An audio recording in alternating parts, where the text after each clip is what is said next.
Is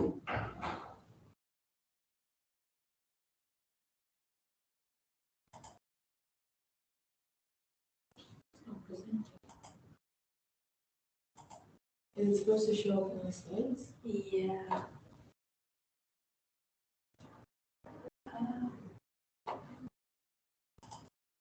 Have you recorded it? Yeah, the recording started. Okay. Yeah, I think it should be fine then. I think you just have to present it like that. Right. Okay, so bring the mic. Don't know, honestly. I think it should be fine. Just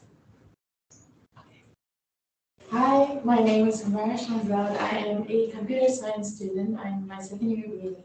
And I've spent several years trying to get the perfect study and revision tips to help me with my studies, obviously. And these are the best tips that I've come up with. I know it's different for everyone. I understand that people learn differently. But these are just some general studying tips that might help you, and I think it's a great way to start implementing them. So first and foremost, I'd say is to start planning.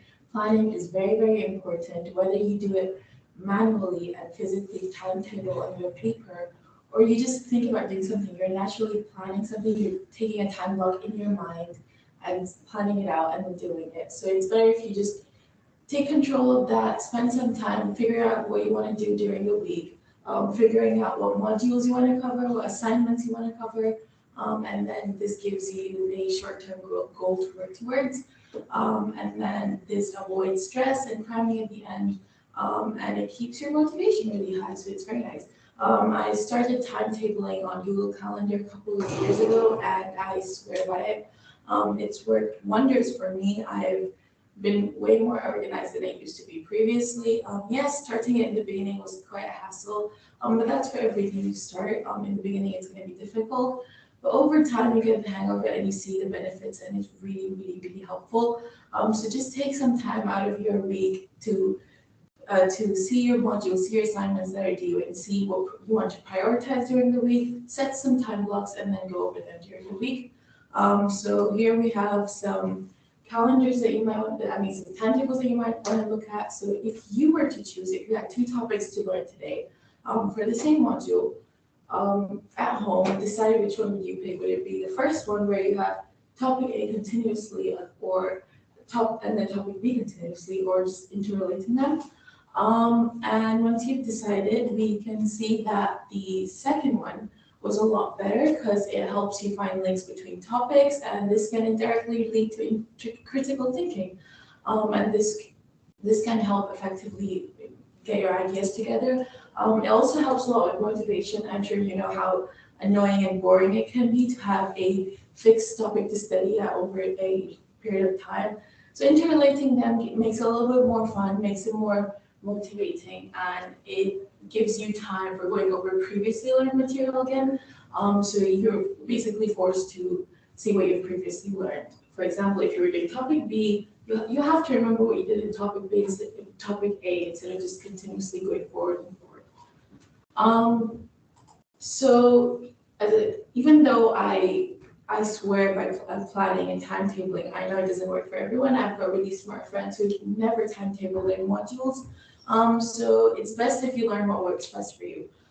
So you gotta ask yourself some important questions. Does learning with other people benefit you, or is it the opposite? So schedule your time accordingly.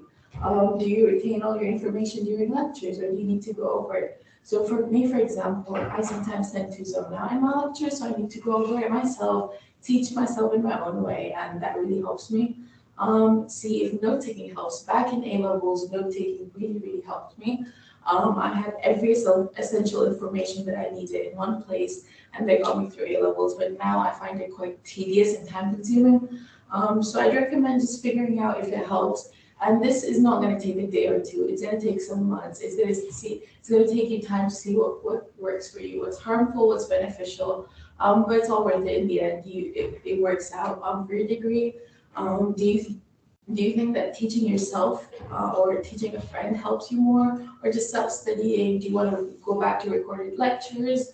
Do you want to go back to your slides? So you just have to take some time, work out different methods, and then see what works best for you. Another thing I recommend is practicing. Practice makes perfect. Practice what you learn, and this forces you to search your memory and retrieve information that you've previously gone through, and this indirectly forces you to keep effectively studying.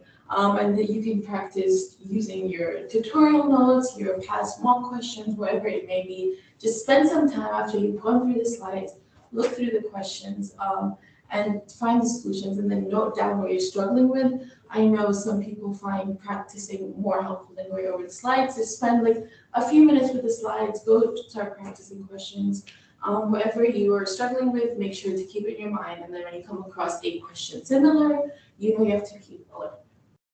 Another thing that really helps me, and I'm sure that could help a lot of people, is visualizing what you're learning.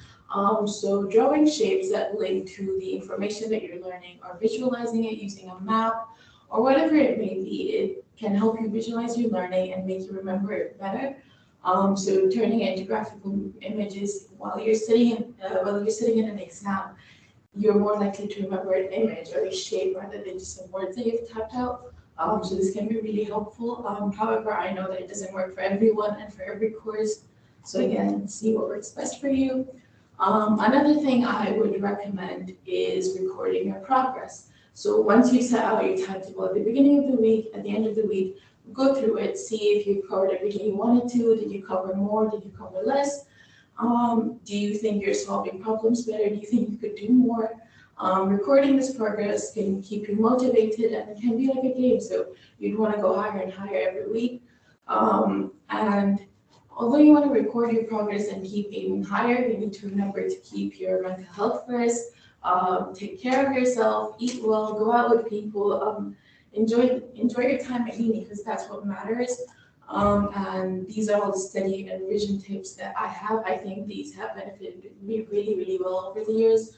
And I think my best and most important tip would be to just relax, don't stress yourself too much.